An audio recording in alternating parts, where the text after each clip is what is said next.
Hello friends, welcome to my channel. So friend, आज हम इस वीडियो में डिस्कस करने वाले हैं टॉपिक जिसका नाम है लिटरेरी टर्म्स। तो BA second year English literature paper first में जितने भी लिटरेरी टर्म्स हैं उनके बारे में आज हम इस वीडियो में डिस्कस करेंगे।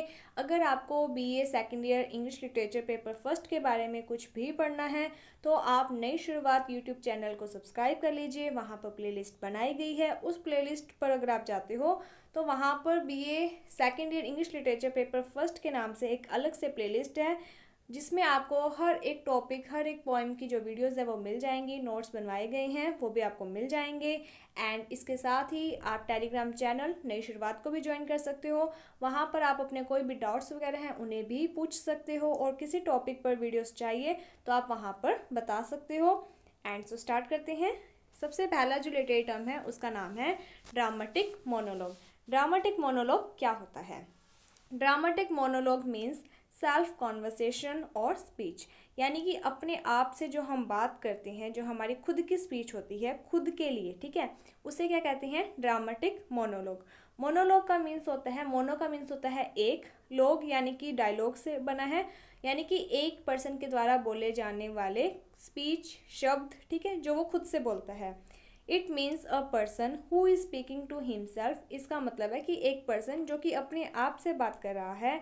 Someone else speak to reveal specific intention of his action, या फिर कोई पर्सन जो कि अपने आप से बात करते हुए वो जो काम करने वाला है उसके पीछे उसके क्या इंटेंशंस है उसके बारे में रिवील मीन्स पता चलता है।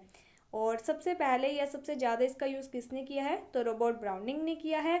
और किस में किया है? तो आप माई लास्ट डचेस जो है टॉपिक वो इन्हीं का लिखा हुआ है उसमें, यानी कि वो क्या है? एक प्रकार का ड्रामेटिक मोनोलॉग है। तो क्वेश्चन ये भी आ सकता है कि ड्रामेटिक मोनोलॉग होता क्या है। ये भी आ सकता है कि सबसे ज़्यादा कौन यूज़ करता है या सबसे पहले किसने यूज़ किया है। तो रॉबर्ट ब्राउनिंग। किस में किया है? तो वहाँ पर माई लास्ट डचेस में यूज़ किया है।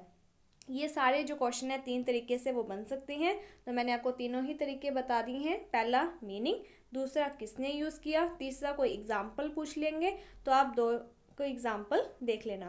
अब अगर आपको ड्रामेटिक मोनोलॉग नहीं समझ आया है तो मैं आपको एक एग्जाम्पल के थ्रू समझाती हूँ। जैसे कि मान लो आप सीरियल्स वगैरह तो देखते होगे, तो सास बहू के सीरियल होते हैं, उसमें क्या होता है? साजिशें होती हैं, ठीक है। तो जब कोई साजिश होती है, जैसे कि कोई सीढ़ी वगैरह से किसी को गिराना होता है, तो वो अपने मन में सोचते हैं कि मैं यहाँ पर तेल या घी गिरा दूंगी जिससे उसका पैर फिसलेगा और वो गिर जाएगी, सारा सच सबके सामने आ जाएगा। तो ये जो भी चीज़ें होती है ना, वो जो भी थिंकिंग कर रही होती है पर्सन, तो वो क्या होता है कि वो अपने आप से बात कर रही होती है। तो वही जो चीज़ होती है ना, उसे ही ड्रामेटिक मोनोलॉग कहते हैं। अब आपको अच्छे से समझ में आ गया होगा। अगला है इंस्केप। इंस्केप क्या होता है? The unique essence or inner nature of a person, place, thing or event specially depict in poetry or a work of art. यानी कि जब कोई पोइट्री लिखी जाती है तो उसमें किसी पर्सन के बारे में, किसी प्लेस, किसी थिंग या किसी इवेंट की जो नेचर होती है, खुद की इनर जो नेचर होती है, खुद का जो, यानी कि एक यूनिकनेस होता है, एक अलग सी जो, यानी कि उसी का ही एक कहते हैं ना नेचर, उसी की प्रकृति, यानी कि एक ऐसी बात, एक ऐसी विशेषता जिसके थ्रू वो पर्सन, वो थिंग दूसरी जितने भी पर्सन या थिंग्स हैं उनसे डिफरेंट हो जाए, ठीक है। कोई एक ऐसी क्वालिटी जो आपको दूसरों से अलग बनाती है, वो क्वालिटी सिर्फ आप ही में है, औरों में नहीं है। तो ये जो चीज़ होती है ना, यूनिकनेस, इसे ही इंस्केप कहते हैं, जो कि पोइट्रीज में दिखाई जाती है।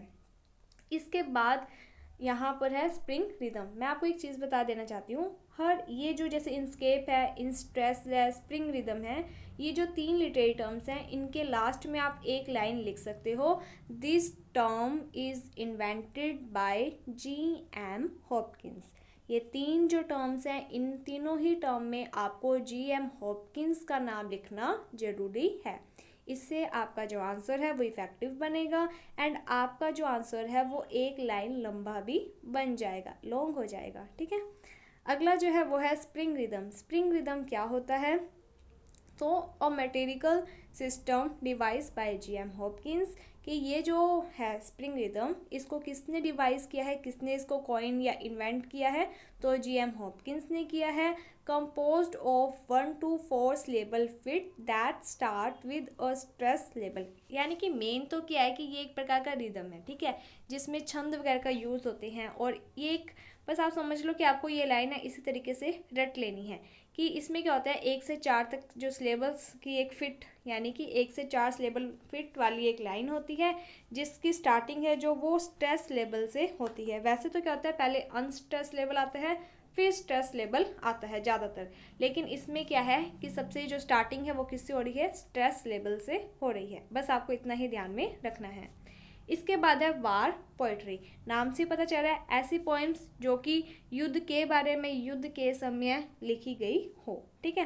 A poem that has as its theme in war and that is written during a war and about the war.